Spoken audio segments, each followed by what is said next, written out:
കേരളത്തിൽ ഒരു തുടർ ഭരണം ഉണ്ടാകണം എന്നുള്ളത് ജനങ്ങൾ പോലും ആഗ്രഹിക്കുന്നു. കേരള കോൺഗ്രസ് പാർട്ടിയെ പുറത്താക്കിയത് കൊണ്ട് UDF-ന് വന്ന നഷ്ടം അതാണ്.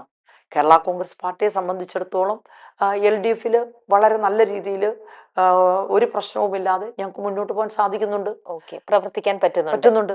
ഇപ്പം ചേച്ചി ആദ്യമായിട്ട് നിയമസഭയ്ക്ക് വേണ്ടി മത്സരിക്കാൻ വന്ന് നിൽക്കുന്നത് കടത്തുരുത്തിയിലാണ്. എന്നാൽ ചേച്ചിക്ക് ഇപ്പൊ കോമ്പറ്റീറ്റർ ആയിട്ട് വന്ന് നിൽക്കുന്ന വ്യക്തി ഇവിടെ വർഷങ്ങളോളം ഇവിടെ തന്നെ നിൽക്കുന്ന ഒരു വ്യക്തിയാണ്.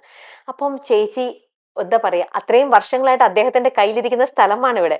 അങ്ങോട്ട് ചേച്ചി കാലെടുത്ത് വെക്കുമ്പോൾ അത് ചേച്ചിക്ക് ഒരു റിസ്ക് ആയിട്ട് തോന്നുന്നുണ്ടോ?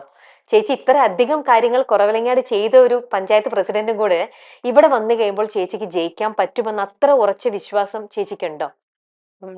എന്നെ സംബന്ധിച്ചിടത്തോളം ഞാൻ കഴിഞ്ഞ 5 വർഷം കുറവലങ്ങാട് ഡിവിഷനിൽ നിറഞ്ഞു നിന്ന് പ്രവർത്തിച്ചൊരു വ്യക്തിയാണ്. അപ്പോൾ ഒരുപാട് വികസന പ്രവർത്തനങ്ങൾ ഒരു കാലഘട്ടത്തിലും നടക്കാത്ത രീതിയിൽ ഏതാണ്ട് 35 കോടി രൂപയുടെ വികസന പ്രവർത്തനങ്ങളാണ് ഈ കുറവലങ്ങാടും കാണക്കാരിയിലും കടപ്ലാമറ്റത്തും അതുപോലെ മാഞ്ഞൂരും ഈ ഡിവിഷനിൽ ചെയ്തത്.